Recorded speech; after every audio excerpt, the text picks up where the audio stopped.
Hi, welcome to learn with சிங்கம். இது உங்கள் விஜய். இன்னைக்கு ஒரு பியூட்டிஃபுல் எபிசோடோட உங்களை மீட் பண்றதுல எல்லாரையும் உங்களை மீட் பண்றதுல எனக்கு ரொம்ப சந்தோஷம்.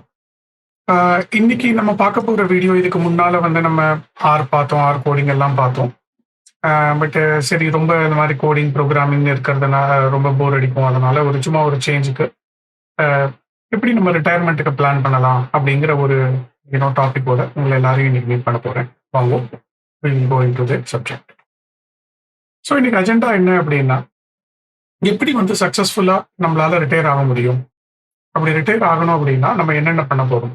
So should I save, should I invest, இதை முதல்ல நம்ம தெரிஞ்சுக்க போறோம். எந்தெந்த பேராமீட்டர்ஸ், நம்ம என்னென்ன ஃபேக்டர்ஸ் நம்ம ரிட்டையர்மெண்ட் பிளானிங்க்கு நம்ம கன்சிடர் பண்ணணும், அதை நம்ம ரெண்டாவதா பார்க்க போறோம். எவ்வளவு பணம் தேவை என்னுடைய ரிட்டையர்மெண்ட்டுக்கு, அண்ட் எனக்கு என்னென்ன சாய்ஸஸ் இருக்கு, இந்த 4 விஷயங்களை நம்ம பார்க்க போறோம். அண்ட் இந்த இந்த வீடியோவை கன்க்ளூட் பண்றதுக்கு நமக்கு ஒரு எக்ஸல் ஃபைல், கம்ப்யூட்டேஷனுக்கு ஒரு எக்ஸல் ஃபைல் தேவை.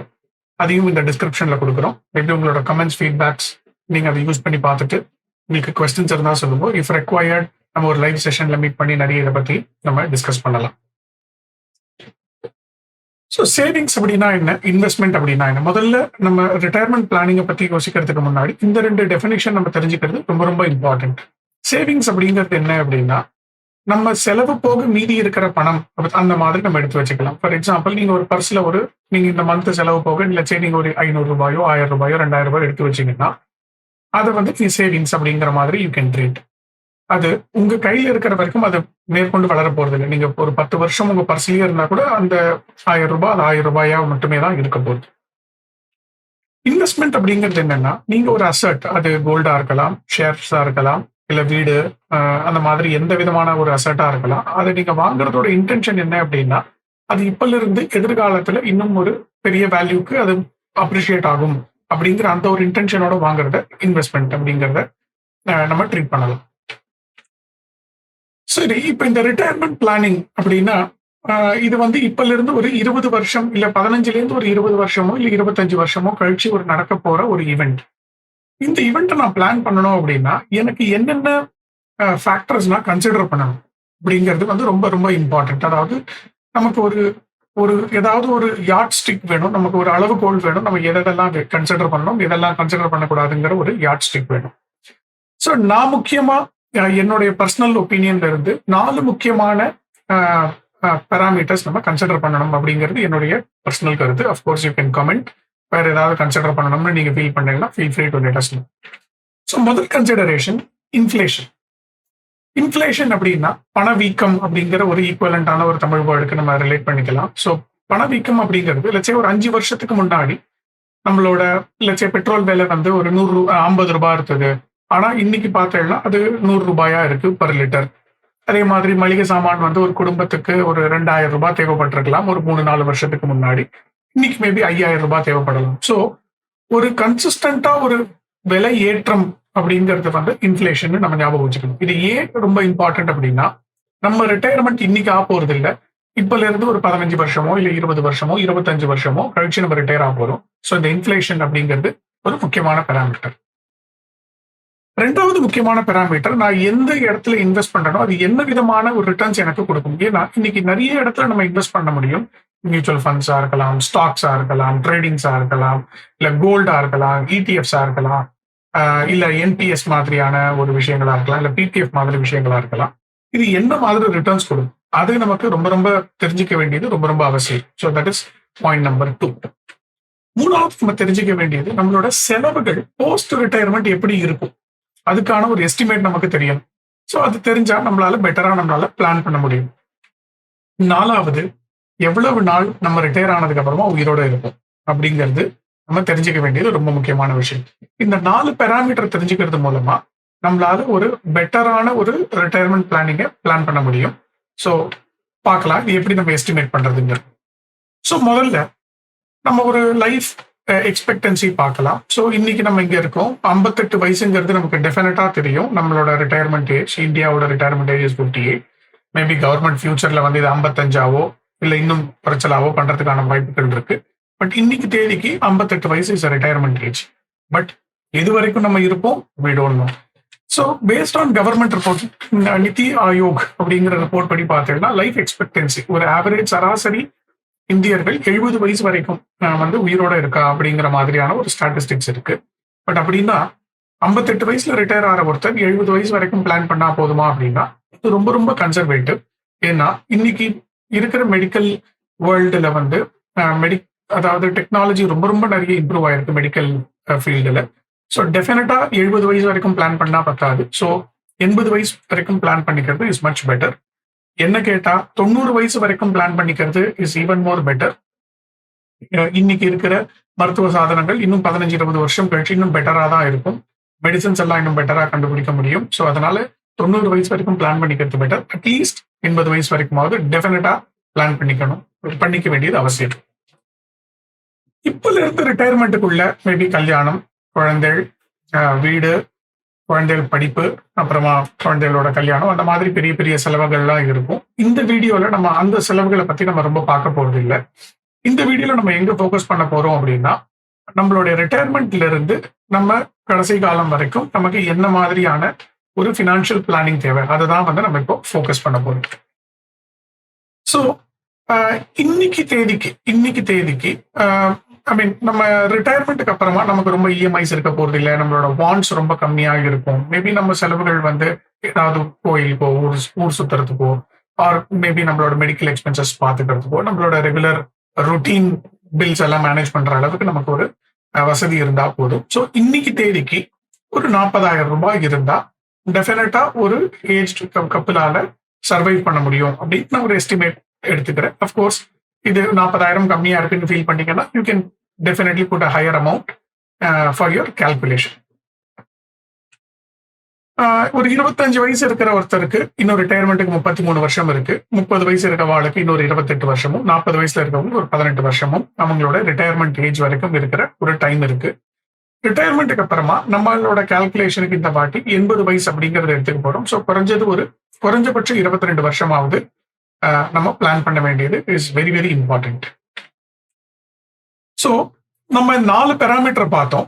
அதுல வந்து இந்த 4 பேராமீட்டர்ல 2 பேராமீட்டருக்கு நம்ம கிட்ட ஒரு எஸ்டிமேட்ஸ் இருக்கு. இது ஒரு எஸ்டிமேட் தான். இது அஃப்கோர்ஸ் நீங்க மாத்திக்கலாம். இந்த எஸ்டிமேட் என்ன சொல்றது, ஃபர்ஸ்ட் வந்து நம்ம எக்ஸ்பெண்டிச்சர் வந்து ஒரு 40,000 ரூபாய், அதாவது இன்னைக்கு தேதிக்கு 40,000 ரூபாய் இருக்கு அப்படிங்கறத நம்ம அசியூம் பண்ணிக்க போறோம். நம்ம 80 வயசு வரைக்கும் உயிரோட இருக்க போறோம் அப்படிங்கறதையும் நம்ம அசியூம் பண்ணிக்க போறோம். ஸோ நம்ம இன்னும் எஸ்டிமேட் பண்ண வேண்டியது 2. இதுல இன்ஃபிளேஷன் அப்படிங்கிறது ரொம்ப ரொம்ப முக்கியமான ஒரு விஷயம். ஸோ நம்ம இன்ஃபிளேஷன் தான் என்னன்னு நம்ம பார்த்தோம். அதாவது ஒரு பணவீக்கம் ஆர் நம்மளோட ஒரு காஸ்ட் ஆஃப் எக்ஸ்பெண்டிச்சர் வந்து ஜாஸ்தியா போயிட்டே இருக்கு. கவர்மெண்ட் பப்ளிஷ் பண்ணிருக்கிற டேட்டா படி பாத்தீங்கன்னா 2001-2002 நிதியாண்டுல 100 ரூபாய் ஒரு பொருள் இல்ல ஒரு சர்வீஸ் 100 ருபீஸ் இருந்ததுன்னா அதே பொருளோட இல்ல அதே சர்வீஸோட விலை இன்னைக்கு தேதிக்கு, அதாவது 2020-2021 அது 300 ரூபாயா இருக்கும் அப்படிங்கறத வந்து அவங்க பப்ளிஷ் பண்ணிருக்காங்க. இது வந்து ஃபார் கால்குலேஷன் பர்பஸ் இது கவர்மெண்ட் பப்ளிஷ் பண்ண டேட்டா.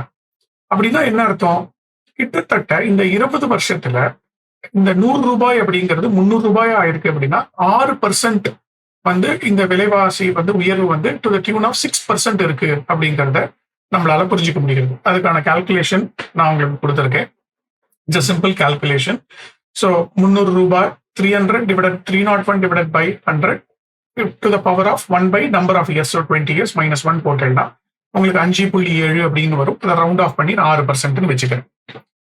இந்த கால்குலேஷன் வச்சுட்டு நம்ம என்ன பண்றது, ஆர் இந்த டேபிள் வச்சு நம்ம என்ன பண்ணலாம் அப்படின்னா, சும்மா ஒரு எக்ஸாம்பிள் எடுத்துக்கலாம். யாராவது ஒருத்தர் 2001-2002 10 லட்சம் ரூபாய்க்கு ஒரு பிளாட்ஸ் வாங்கியிருந்தா அதை 2017-18 அவங்க விற்கணும்னு முடிவு பண்ணினா, இப்போ இந்த பைசா என்ன ஆயிருக்கு அப்படின்னா 2001 நமக்கு 100 ரூபாய் இருந்தது. 2017-18 வந்து 272 ரூபாய், அதாவது 2.7% வந்து மேல போயிருக்கு.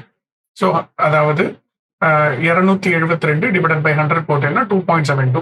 ஸோ அதை 10 லட்சம் ரூபாயோட பெருக்கினேன்னா மல்டிப்ளை பண்ணினேன்னா உங்களுக்கு 27 லட்சம் ரூபாய் அப்படிங்கிறது மாதிரி உங்களுக்கு ஒரு வேல்யூ. அப்படின்னா இந்த நபர் இந்த பிளாட்ஸை 2017-18 27 லட்சம் ரூபாய்க்கு கம்மியா வித்தா அவருக்கு டெஃபினட்டா அவரோட பைசா வந்து கண்டிப்பா மேல பெருசா வளரல அப்படிங்கிறது தான் அர்த்தம். ஸோ விச் மீன்ஸ் உங்களோட இன்வெஸ்ட்மெண்ட் வந்து இந்த இன்ஃபிளேஷனை பீட் பண்ணணும்னா 6%க்கு மேல ரிட்டர்ன்ஸ் எந்த அசெட் கொடுக்கறதோ அந்த அசெட்ல நீங்க இன்வெஸ்ட் பண்ண வேண்டியது ரொம்ப ரொம்ப அவசியம். ஸோ இந்த காஸ்ட் ஆஃப் இன்ஃப்ளேஷன் இண்டெக்ஸை நம்ம டெஃபினட்டா தெரிஞ்சு வச்சுக்கணும். ஏன்னா இந்த விலைவாசி உயர்வு எவ்வளவு தூரத்துக்கு இருக்குங்கிறத நமக்கு இது காட்டி கொடுக்கும். ஸோ குளோபலா ஒரு வளர்ந்த நாடுகள் லைக் யூஎஸ்ஏ, ஜெர்மனி மாதிரியான இருக்கிற நாட்டில் இன்ஃப்ளேஷன் ரேட் எப்படி இருக்கு அப்படிங்கிறது இந்த ஆரஞ்சு அண்ட் இந்த கிரே லைன்ல நம்மளால பார்க்க முடியாது. இந்த ரீசெண்ட் இயர்ஸ் பாத்தீங்கன்னா 3% கீழே தான் அவங்களோட இன்ஃப்ளேஷன் ரேட் இருக்கு. வேற இந்தியாவோட இன்ஃப்ளேஷன் ரேட் இப்ப கரண்டா பாத்தீங்கன்னா ஒரு 7.7 அந்த மாதிரி இருக்கு. ஸோ ஒரு ஆவரேஜா நம்மளும் கம்மியாகவும் இருந்திருக்கும். ஸோ ஒரு ஆவரேஜா ஒரு 6% வந்து இன்ஃப்ளேஷனா நம்ம அசியூம் பண்ணிக்க போறோம் நம்மளோட கால்குலேஷனுக்கு. இன்ட்ரெஸ்ட் ரேட், நம்ம எந்த ஒரு அசட் வாங்கினாலும் அது வந்து வளரும் அப்படிங்கிற ஒரு அசம்ஷன்ல தான் நம்ம ஒரு இன்வெஸ்ட்மெண்ட் நம்ம பண்றோம். பட் இந்த இன்வெஸ்ட்மெண்ட்டை வந்து நம்ம ரெண்டா பிரிச்சு பார்க்க வேண்டியது ரொம்ப ரொம்ப அவசியம். அதாவது நீங்க இப்பல இருந்து வேலை செய்யற காலம் வந்து உங்களால ரிஸ்க் எடுக்க முடியும். ஏன்னா நீங்க ஏர்ன் பண்றேன், so you will be inclined to take more risk இந்த பீரியட்ல. பட் போஸ்ட் ரிட்டையர்மெண்ட் பொழுது அவ்வளவு ரிஸ்க் எடுக்கிறதுக்கு நம்ம யாரும் விரும்ப மாட்டோம். அப்போ ப்ரிடாமினா government bonds like fixed deposits இல்லைன்னா வந்து ஒரு பப்ளிக் ப்ராவிடென்ட் ஃபண்ட் மாதிரியான இருக்கிற ஒரு இடத்துல நம்மளோட பணத்தை எங்க சேஃபா நமக்கு ரிட்டர்ன்ஸ் கிடைக்குமோ அந்த மாதிரி இடத்துல தான் நம்ம இன்வெஸ்ட் பண்றதுக்கு ஜென்ரலா நம்ம பார்ப்போம்.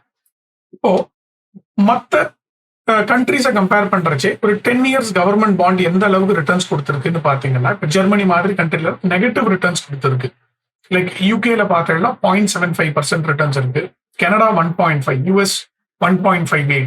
அப்படின்னா 1 லட்சம் ரூபாய் நீங்க போட்டு வச்சிருந்தீங்கன்னா கவர்மெண்ட் பாண்ட்ல 1.58% தான் உங்களுக்கு ரிட்டர்ன்ஸ் கிடைக்கும். இல்ல யூஎஸ்ல இன்வெஸ்ட் பண்ணியிருந்தா கூட.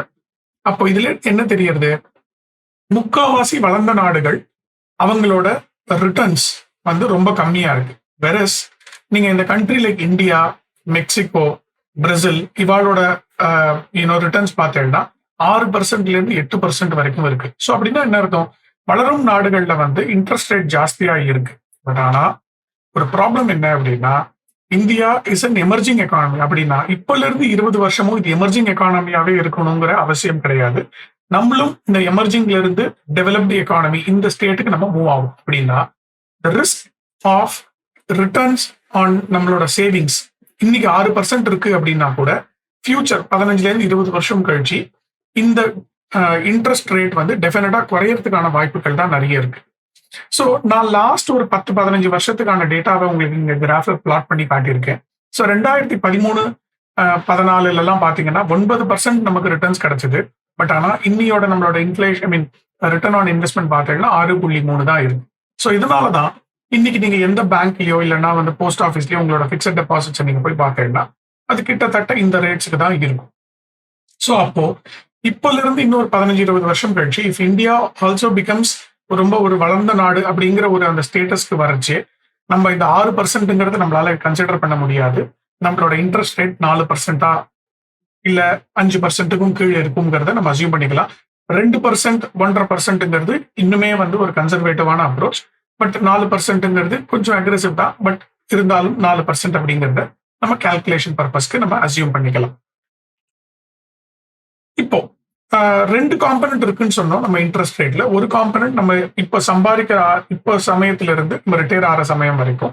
ஸோ அதுக்கு நமக்கு இன்வெஸ்ட் பண்றதுக்கு எக்கச்சக்க ஆப்ஷன்ஸ் இருக்கு இன்னைக்கு தேதிக்கு. லைக் ஃபண்ட், நீங்க மியூச்சுவல் ஃபண்ட்ஸ்ல இன்வெஸ்ட் பண்ணலாம், ஸ்டாக்ஸ்ல இன்வெஸ்ட் பண்ணலாம், gold, PF, real estate, insurance, fixed maturity plans, bonds, NCDs, இது மாதிரி எக்கச்சக்கமா நமக்கு ஆப்ஷன்ஸ் இருக்கு இன்னைக்கு. இது ஒன்னொன்னும் ஒரு விதமான ரிட்டர்ன்ஸ் கொடுக்கக்கூடிய ஒரு இன்ஸ்ட்ருமெண்ட்ஸ். ஸோ இது வந்து 6-7%ல இருந்து 14% வரைக்கும் நமக்கு ரிட்டர்ன்ஸ் கொடுக்கக்கூடிய இன்ஸ்ட்ருமெண்ட்ஸ் இதெல்லாம். ஸோ ஆவரேஜா நான் ஒரு 9% அப்படிங்கிற ஒரு ரிட்டர்ன்ஸ் வந்து நான் கன்சிடர் பண்ணிக்க போறேன். ஏன்னா இப்போ ஸ்டாக்ஸ் எல்லாம் ஒரு சமயம் 13% கொடுக்கலாம், ஒரு சமயம் 5%, 4%, 0% கூட கொடுக்கலாம். ஸோ இட் இஸ் பெட்டர் நம்ம வந்து ஒரு 9% அப்படிங்கிற மாதிரி கன்சிடர் பண்ணிக்கலாம். Of course based on your conservative approach or aggressive approach நீங்க இந்த பர்சன்டேஜை கொஞ்சம் கூட குறைய நீங்க மாத்திக்கலாம். ஸோ வாங்க குயிக்கா ஒரு எக்ஸல் ஒன்று பில்ட் பண்ணியிருக்கோம். நம்ம அந்த எக்ஸல்ல போய் நம்மளோட இந்த பேராமீட்டர்ஸ் எப்படி இருக்கு பார்க்கலாம். ஸோ இப்போ நான் வந்து 3 பேராமீட்டர்ஸ் நம்ம டிஸ்கஸ் பண்ண போறோம். 40 வயசு இருக்கிற ஒருத்தருக்கு, 30 வயசு இருக்கிற ஒருத்தருக்கு, ஒரு 20 வயசு இருக்கிற ஒருத்தருக்கு நம்மளோட இந்த எவ்வளவு அவங்களுக்கு கார்பஸ் தேவைப்படும் அப்படிங்கிறது. ஸோ இன்ஃபிளேஷன் நம்ம கால்குலேட் பண்ணதுபடி 6% அசியூம் பண்ணியிருக்கேன். வேணும்னா நீங்க இங்க இன்ஃபிளேஷன் ரேட்டை மாத்திக்கலாம். எக்ஸ்பெக்டட் ரிட்டர்ன் ப்ரீ ரிட்டையர்மெண்ட் நான் சொன்ன மாதிரி மேபி 13% நமக்கு மியூச்சுவல் ஃபண்ட்ஸ் கொடுக்கலாம். பட் கன்சர்வேட்டிவா இருக்கிறது பெட்டர். ஸோ 9% போட்டிருக்கேன். அஃப்கோர்ஸ் இதை நீங்க சேஞ்ச் பண்ணிக்க முடியும். போஸ்ட் ரிட்டையர்மெண்ட் நான் 4% போட்டிருக்கேன். இல்ல இந்தியா ரொம்ப ஒரு வளர்ந்த நாடு அப்படிங்கிற ஒரு ஸ்டேட்டஸ்க்கு போச்சுன்னா அந்த 4% இன்னும் கீழே குறையிறதுக்கான வாய்ப்புகள் தான் நிறைய இருக்கு. ஸோ 4% நான் அசியூம் பண்ணியிருக்கேன். பட் 4% இல்ல 3%ஓ 2.5%ஓ நீங்க அசியூம் பண்ணிக்கிறதும் ஒரு நல்ல அப்ரோச் தான். ஸோ இப்போ ஒரு 80ஸ்ல பிறந்த ஒருத்தருக்கு இப்போ கிட்டத்தட்ட 40 வயசு இருக்கும். அவங்க மாசம் வந்து லட்சம் ஒரு 30,000 ரூபாய் சேவ் பண்றான்னு வச்சுக்கலாம். ஸோ 30,000 ரூபாய் சேவ் பண்ணினா ஆனுவலா 3,60,60,000 ரூபாய் சேவ் பண்ண முடியும். 18 வருஷம் இருக்கு ரிட்டையர்மெண்ட்டுக்கு. லைஃப் எக்ஸ்பெக்டன்சி போஸ்ட் ரிட்டையர்மெண்ட் அவங்களுக்கு 22 வருஷம் உயிரோட இருக்கணும். ஸோ அப்படின்னா இந்த நான் சொன்னேன் இல்லையா, இன்ஃபிளேஷன் நம்ம 6% அசியூம் பண்ணிருக்கோம். ஸோ மாசம் 30,000 ரூபாய் அப்படிங்கிறது இப்பல இருந்து 22 வருஷம் கழிச்சு பாத்தீங்கன்னா அது 1,14,000 ரூபாயா இருக்கும். அதாவது 30,000 ரூபாங்கிறது போஸ்ட் இன்ஃபிளேஷன் பார்த்தீங்கன்னா 1,14,000 ரூபாய் இருக்கும். அப்போ வருஷ செலவு 3,60,000 இருந்து நமக்கு கிட்டத்தட்ட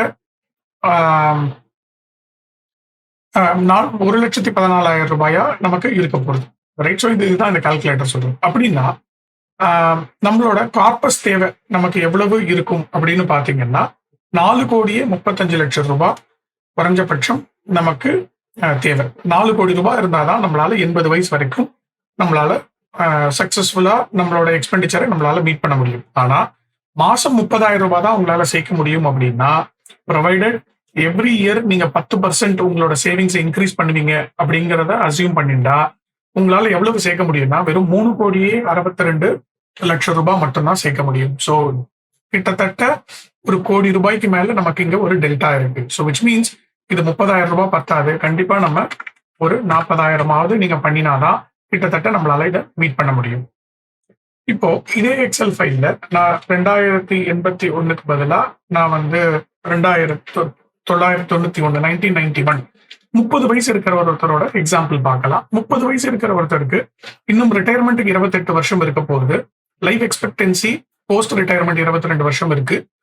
ஸோ அவங்க எவ்வளவு சேர்க்கணும் அப்படின்னு பாத்தீங்கன்னா, ஸோ 40,000 ரூபாய் ஒரு மாசம் சேர்க்கறதா இருந்தா கிட்டத்தட்ட 18 கோடி ரூபாய் அவரால் சேர்க்க முடியும். ஆனா அவருக்கு தேவை ரிட்டையர்மெண்ட்டுக்கு அப்புறமா 7 கோடி ரூபாய் வரும். ஸோ 40,000 ரூபாய் அவருக்கு அவசியம் கிடையாது. மேபி ஒரு 25,000 ரூபாய் மாதிரி சேர்த்தா கூட அவருக்கு ஜாஸ்தி. ஸோ 20,000 ரூபாய் நீங்க போட்டாலே பாத்தீங்கன்னா அப்ப கூட 9 கோடி ரூபாய் உங்க கார்பஸ்ல இருக்கும். உங்க செலவுகள் வந்து 7 கோடி ரூபாய் தான் இருக்க போகுது.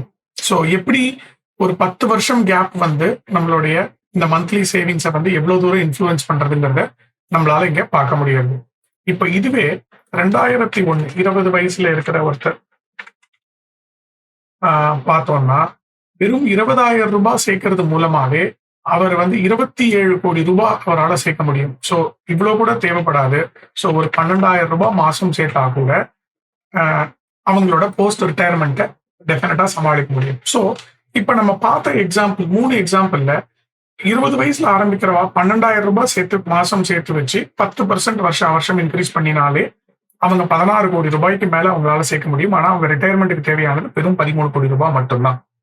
ஆனா இதுவே 30 வயசா இருந்தா அது இன்னும் ஜாஸ்தியாகும். 40 வயசா இருந்தா கிட்டத்தட்ட 40,000 ரூபாய்க்கு மேல சேர்க்கணும் அப்படிங்கிற ஒரு நீடு வருது. அப்கோர்ஸ் இந்த பாராமீட்டர்ஸ் எல்லாம் உங்களால சேஞ்ச் பண்ண முடியும். ஸோ இதன் மூலமா உங்களால எவ்வளவு உங்களுக்கு தேவை, உங்களால எவ்வளவு சேர்க்க முடியும் அப்படிங்கிற இந்த ஒரு கால்குலேட்டர் உங்களுக்கு ரொம்ப யூஸ்ஃபுல்லா இருக்கும்னு நினைக்கிறேன். ஸோ ஐ ஹோப் இந்த வீடியோ உங்களுக்கு ரொம்ப பிடிச்சிருக்கும்னு நினைக்கிறேன். உங்களோட ரிட்டையர்மெண்ட்டை கால்குலேட் பண்ணி பீஸ்ஃபுல்லா ரிட்டையர் ஆகிறதுக்கு all the very best. Again இது மோர் ஆஃப் ஒரு நாலேஜ் பர்பஸ்க்கு தான். கண்டிப்பா இந்த நம்பரோட நீங்க ப்ளே பண்ணி you can try to C உங்களோட சிச்சுவேஷனுக்கு எது பெட்டரா இருக்குமோ நீங்க அந்த மாதிரி ஒரு மாடலை நீங்க சூஸ் பண்ணலாம். அடுத்த ஒரு வீடியோல இந்த 15 கோடியோ 14 கோடியோ 7 கோடியோ எப்படி நம்மளால சேர்க்கணும், எப்படி நம்மளால சேர்க்க முடியும் அப்படிங்கிறத நம்ம பார்க்கலாம். Thank you so much.